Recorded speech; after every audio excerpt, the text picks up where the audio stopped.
today on the podcast, I am very excited to introduce you to my dear friend, Richard Miller. Richard runs a company called Tough Wolf Detailing. And Richard, you're going to tell us more about who you are and what you do and how you got to running this business. Just tell us a bit about yourself, Richard. Well, firstly, thank you for having me on, Kate. It's a pleasure to be here, and I've listened to a few of your podcasts, and they're always very insightful and informative, so I'm hoping I can keep up to speed. That's the right answer. Well, look, my background for the majority of my working life, I've been in marketing. In fact, self-employed as a director of creative in my own ad agency. But I've done lots of things. You know, as my first business I started at the age of 14.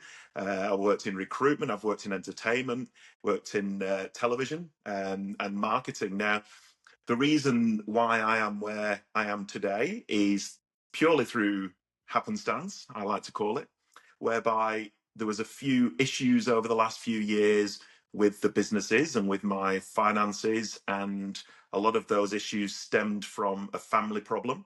And without naming names to protect the innocent, there was a very close family member of mine that went through some severe financial difficulty, and I chose to help them. And as a result, it affected my mental health, and it affected my ability to do my job properly and lead my team properly. And it affected literally the bottom line of the business because there was money being taken out of the business.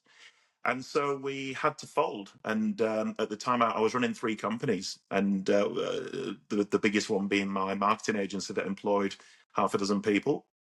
So that had an impact, a huge impact. It took its toll. You know, I've worked from being 14 years old, as I said, never really had a day off in my life, and certainly never avoided paying a bill.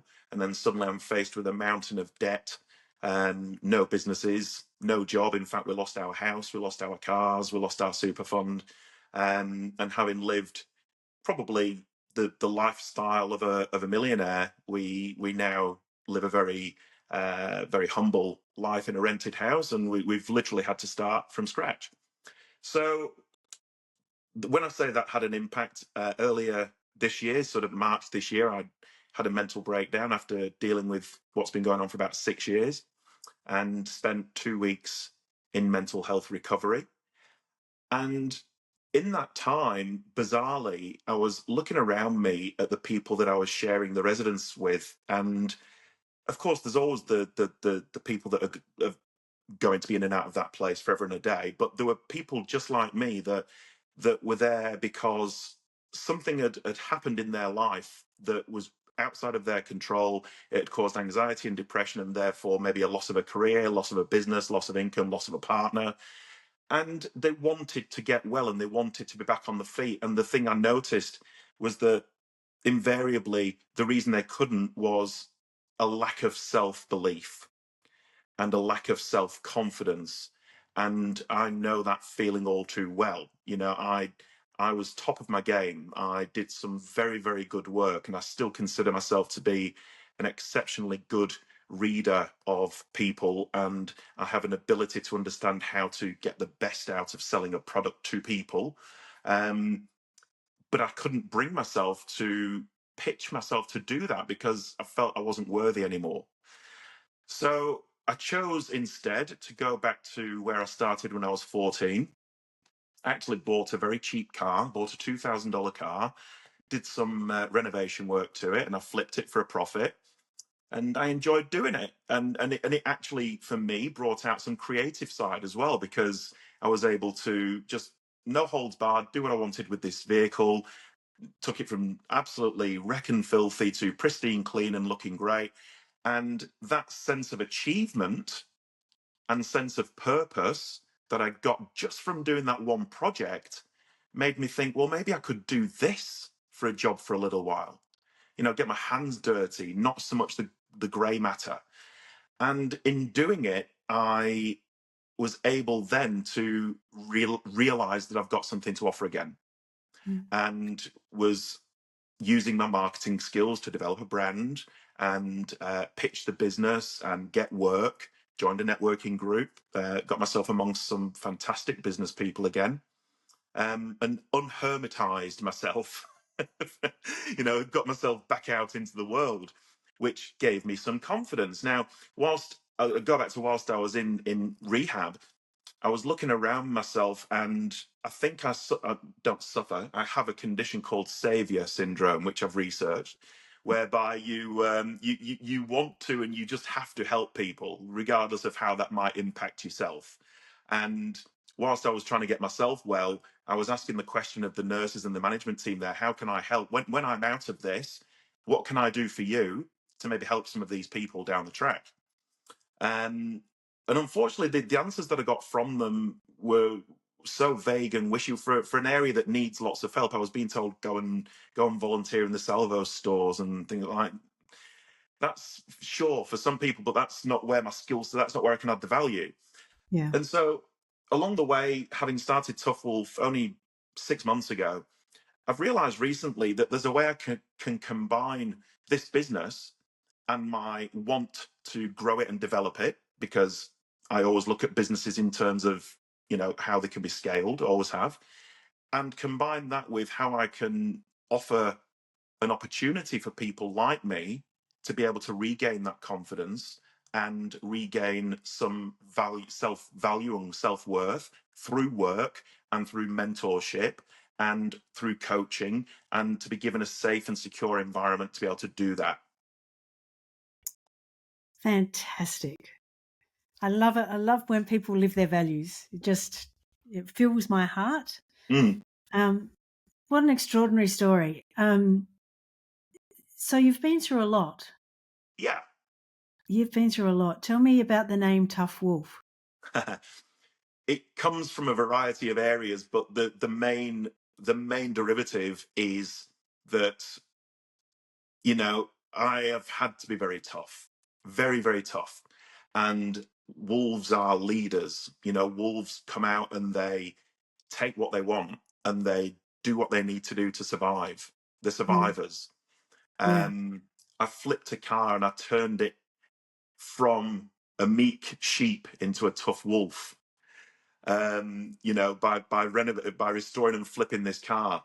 And I think all the elements of what the tough and the wolf mean when you say those words are that they are what I've had to live and what I've had to become, and what I would like other people to feel confident to be: a tough wolf. Yeah. Yeah.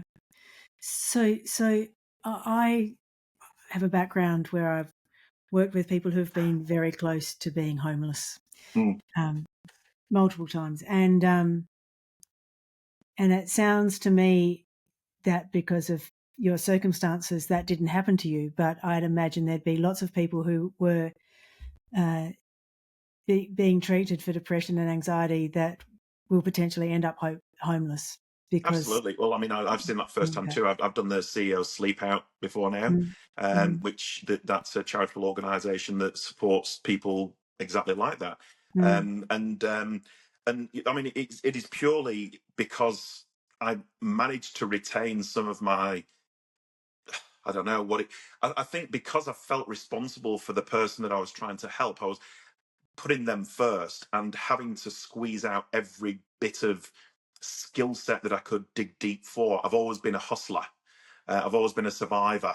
I have a very basic academic education, but I've always hustled and I've always made things happen. And so if we couldn't afford rent one week, I would find something to sell, or I would do something for someone that I knew could earn money. We've literally been at the point, and sometimes still are, where we wonder if we've got enough money to go and buy a bottle of milk. Whereas historically, I would have taken a group of people to a restaurant and put my card over the bar and not even considered what the bill was going to be. I've never lived a frugal life per se, but now I've had to learn to do that. mm, And it's that adaptability that I mm, feel has got me through. And when you talk about leadership, I know that mm, you normally talk about leadership in the context of work, but I've got two mature age kids that have got kids of their own. And I wanted to show them that when you need something or you want something in life, no one's going to give it to you. You've got to go and get it. My mum lent me a small amount of money to get myself on my feet with Tough Wolf, but the tens of thousands, hundreds of thousands of dollars that we've had to find, that we've had to pay back, and we're still not over it, that we've had to plow through. I mean, with respect to that loan, it was insignificant by comparison, and I very rarely do I ask people for anything, and certainly never want to burden them with my problems. But I wanted to show my kids that you've got to lead yourself out of the darkness. Our leadership is about leading self first and Yeah. foremost. We think it's about leading others. It's about ourselves. Who are we? Yeah. So that's an extraordinary story, and I'm very grateful for you sharing it. The feeling of being not enough, of that moment where you don't think that you're enough, and your confidence goes. Can you share more about that? Because I anticipate that, having come from a background in marketing and advertising and being able to put, a card over the bar and all of those things, what was that experience like for you? It was soul. I mean, soul destroying is a term that gets used a little bit too flippantly, but I mean that literally. It destroyed my soul. It Mm. literally destroyed my soul. And I've always been an upbeat, positive person. Even if I've not always meant it, I've been it. Mm-hmm. And I can earmark the day that I was literally driving from Semaphore into the city to go and see my GP. Literally, I was just getting a prescription renewal. It was a standard appointment. And on the way there, I considered driving myself off the road. Wow. For the first time in my life, I had a suicidal thought. Mm. I'm 50 years old and it's never happened before. Mm. And that scared me, because it's not me. That is not me. And so when I got to the doctors and I told him about the situation, and he didn't know the background, I literally just broke down in tears, and I'd never do that to strangers. And that was when he referred me straight to the emergency mental health care clinic, who referred me to the QEH, who then, put me in a facility for 2 weeks. Because I guess my reputation and my moral standing and my values and the things that I believe that I've always done with good intent for people were being questioned all of a sudden, and not just by others, but by myself as well. So it was difficult to suck that up. The high moral standing that I'd always had, and the skills that I'd always been able to bring, and the respect that I'd earned, had suddenly all gone. Had they? It's hard to say. They had in my head, In your head? and anyone that's in this situation or has been in a situation that's similar will tell you that you soon find out who your friends are. Mm. And some of my alleged best friends acted and continue to act in a way that I know I wouldn't, and went out of their way to make me feel like I was a failure. Mm. And when you're vulnerable, and when you're in a position whereby someone could tell you anything, you'd believe them, because you second guess and question yourself Mm. all the time. Yeah. So yeah, it was a situation whereby I believed the bad press, and it just affected me badly. Yeah. So this flipping the car was a major masterstroke by It was a bit. your subconscious or whatever that brought that to your, thinking. Yeah, absolutely. And look, that's not for everyone. I mean, I remember, I'm not a practical person at all. As far as I'm concerned, there's a man for everything. I'm not it usually. But I mean, during COVID, I was watching the car renovation shows, and I mustered up the courage to renovate my barbecue. so that's as far as I've ever gone. I've pulled a barbecue apart, repainted it, and put it back together again. But I just thought, well, I'm doing nothing else. It's something that I used to enjoy detailing cars. I've never really pulled one apart, cleaned it, and put it back together and done what I did with this one. But it was a new experience, and it was a creative outlet for me. And I'm a very creative person, and it was something that I could do without too much brain. It was just I did it without thinking almost. Yeah. Yeah. And that sounds like it was incredibly cathartic. Yes, it was. It was. Yeah. Yeah. Yeah. Yeah. And continues to be. Yes, I honestly, I mean, look, as I said, I know I'm not an old age pensioner, but I am 50, and I've spent most of my life sat behind a desk. I'm not the fittest person that's ever walked God's green earth, and sometimes going out and doing 9 hours solid car detailing takes its toll physically. Um, but nothing gives me greater pleasure than seeing a car restored. It's fantastic, and I'm yet to have a customer. I'm sure that one day, because the law of averages dictates, someone won't be happy with something that I do. But so far, the only feedback I've had has been not just positive, but like extreme. I had one young lad's girlfriend. He surprised her with a car detail. She came home from work and looked at it, and she cried. Wow. And so and people often walk out of the house having left the car with me, and then they come back when it's done and can't believe it looks like a brand new car. And that adulation really affects me. It would affect anyone with low confidence and low self-esteem. Yeah. So when you do the work well, and often I go above and beyond where I should go for the money, but it's for me, it's more about making the customer happy. It's about doing a great job, because that makes me happy and it makes me fulfilled. Yeah. Yeah. Yeah. Yeah. Yeah. So how do you take it to the next step? How do you provide this opportunity for others? Well, the idea originally, before considering the possibility of providing it to the people I've described, was always to franchise or license the brand. So that I was always going to build this business and build this brand so it could be franchised. And it was only, and I had a bit of an epiphany, which happens to me a lot in the shower, whereby I thought, well, why can't my target franchisee be someone who needs that work rather than looking for some? And so I've remodeled what a traditional franchise would look like, because I'm conscious of not appearing, and this is definitely not the intent, but not appearing to be taking advantage of people in a vulnerable situation. There will be no franchise fees. I'm hoping to, if we can, get some government grants for training and things like that, or wherever we can get some funding from that will pay for whatever training these people will go through.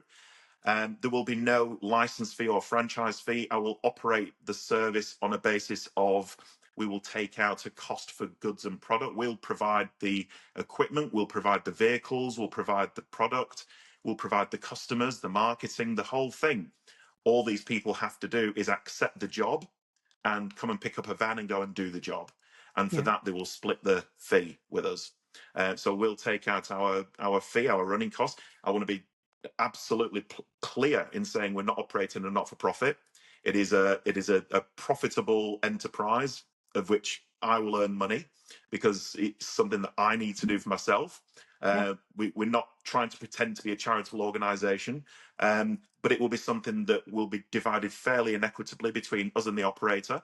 And it will be a system whereby, when they accept to take a job after they had the full training, there will be other layers of support. So, for example, I know how it feels to wake up in the morning and have to go and do a job and just not want to. You Mhm. just can't stand the thought.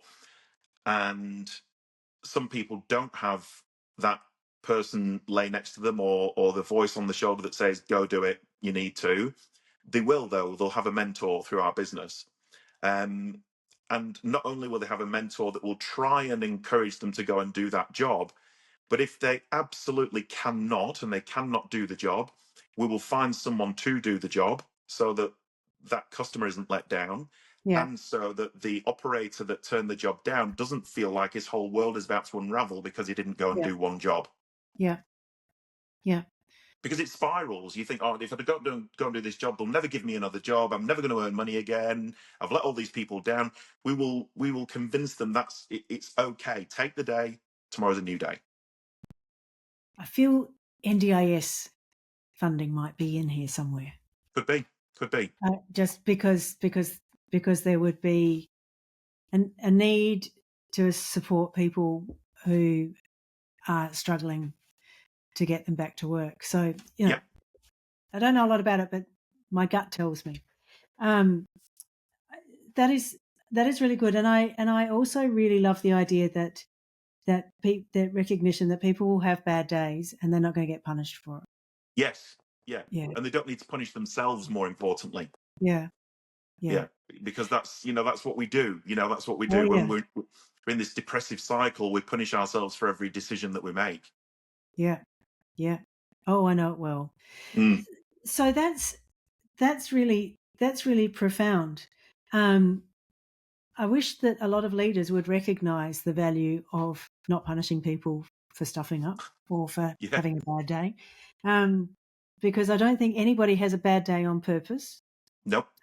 I used to, when I had a team many years ago at Legal Aid, basically the rule was that if you need a mental health day, just take it. Like, you don't have to justify it. Just tell me you're taking the day off. Take the day off. Take your sick Yeah. day. I don't care. And I can tell you that those sick days rarely got used, but it was you never had to justify that you just needed a day off, Yes. because people do. They need a day off. Today my mental health is not good. I need to stay home. Okay, Yeah. cool. Well, you might need to go to the beach or whatever you need to do. I think we've got to just get so much better at understanding mental health, and I mean, I think we're getting better at understanding it. I think we just don't necessarily understand how to work with it. Yeah. Look, I think there's an Mm. entire another podcast on the state of the I mental think there health is. system, because it doesn't work at the moment, and I'm sure it's much better than it used to be, but it's still a far way from being right. And I just think that at the moment, whilst the government's getting itself in order and trying to figure it out, a practical solution to this issue, albeit that I might be affecting a very, very, very small percentage of the people concerned, to be able to work with, be mentored by, and have an income provided by someone like me who's been where they are and can talk and listen, more importantly, to understand what they're going through, it's a step forward, if nothing Mm, else. yeah. And it sounds like there'd then be scope for tapping into other mental health professionals and the like. I mean, Absolutely. just Yeah. sounds like it's got so much scope. Yes, Um, absolutely, and I'm really keen to put together an advisory board for this as well, of people from finance, marketing, law. Just so we get it right. There's going to be some things to preempt and possibly things to overcome that I've not considered. And yeah, for anyone that's willing, I'd like to encourage at least half a dozen people to come and sit with me for a couple of hours and give me some advice. yeah. That sounds really good. Mm, So you are a creative person. mm. Um, is that coming back? Like, is your confidence building? Yeah, look, it is. I've been lucky enough through my networking group to work with a young marketing guy, Jarrah. Yeah. He's got a small marketing business that he's started about a year ago, and he's got a real attitude for learning and a humbleness about him that I love. And he asked me to help him and get involved with his business, which I have to a small, very small degree. I've given them some advice. I worked with them recently on a client project, which was fun. It kind of gave me the bug again, and even just doing the marketing work for Tough Wolf. And as you know, Kate, I'm also lead singer of a band. Can't wait.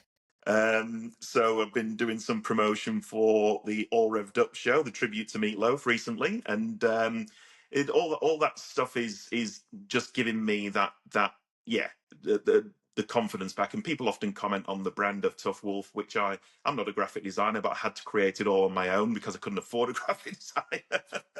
So I just learned new skills. It's very good though. It's very good, and I am very much looking forward to the Meatloaf show. Yeah. Is it the album? Do we get to sing the album?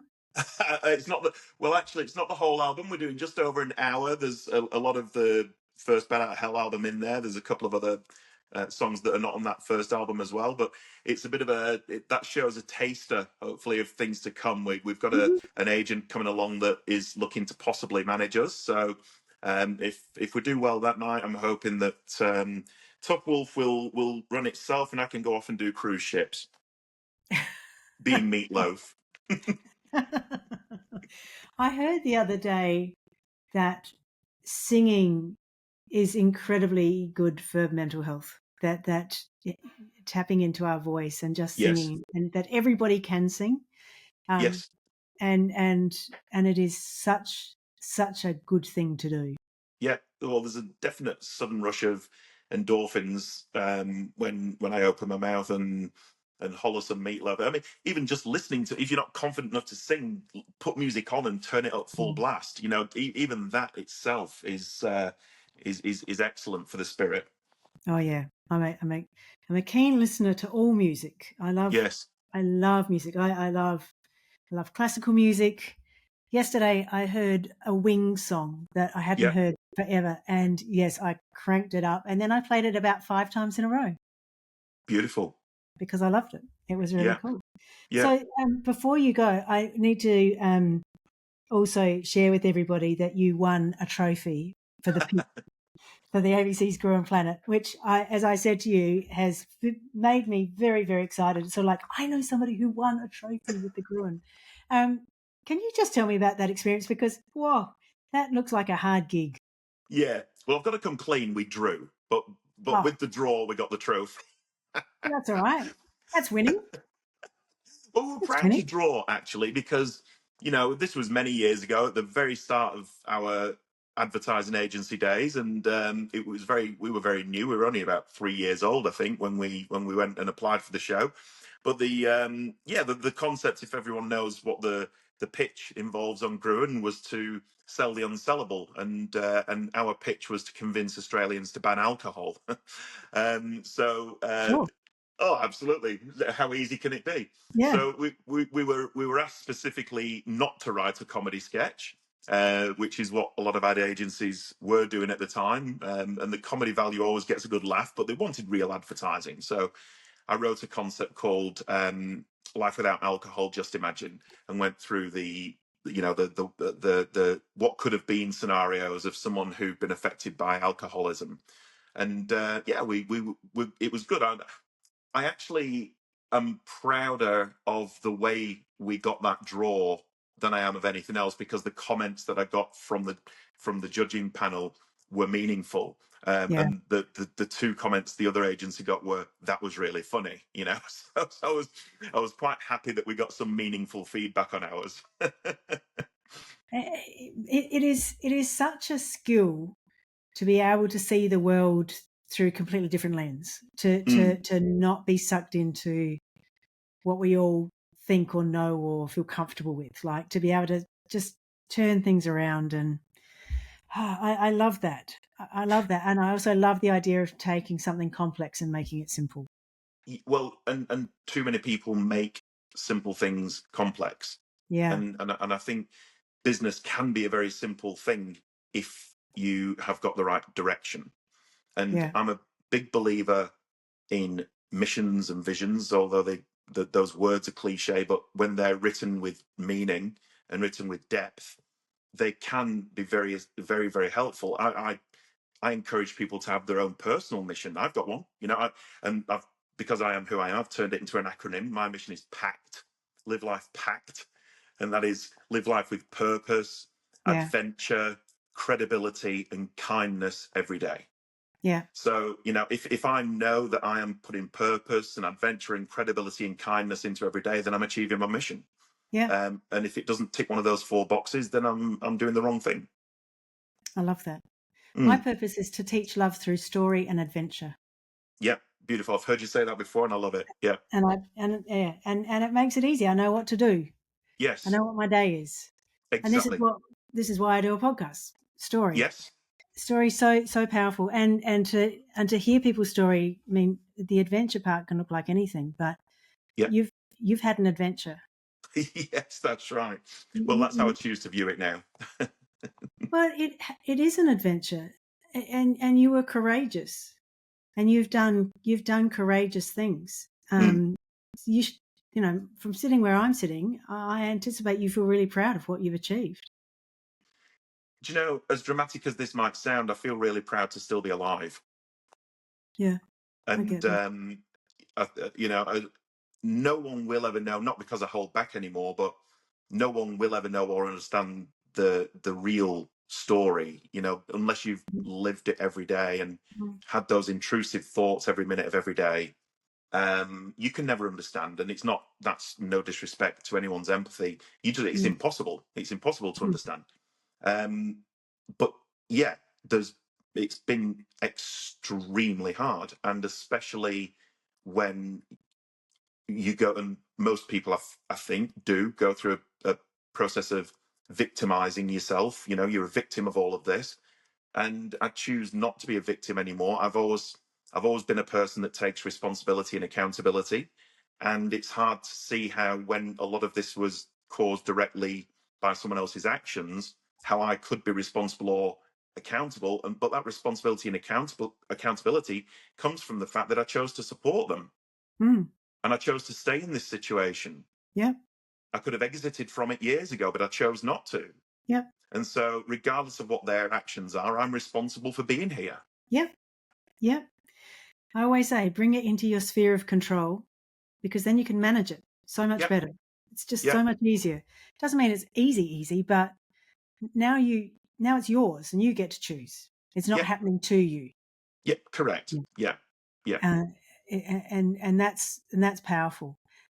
This has been such a profound conversation, Richard, and I very much value your generosity of sharing your story because it is so personal.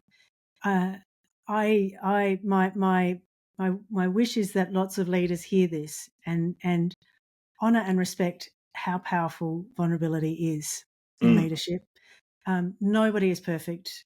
Everybody's got, some wounds, whatever they look like. But when we can be vulnerable, it's so much easier to lead than it is from a position of perfection, because perfection is not 100%. real, but also it means everybody else can be real around you if you're real and authentic. So Yes. thank you so much. Thank you, Kate. I appreciate the opportunity. It is part of my therapy as well to be able to talk about these things out loud, and so every opportunity like this is welcome. And thank you for listening. Ah, my pleasure. My pleasure. Mm. Well, I'll see you Thursday. You will. See you then. See ya.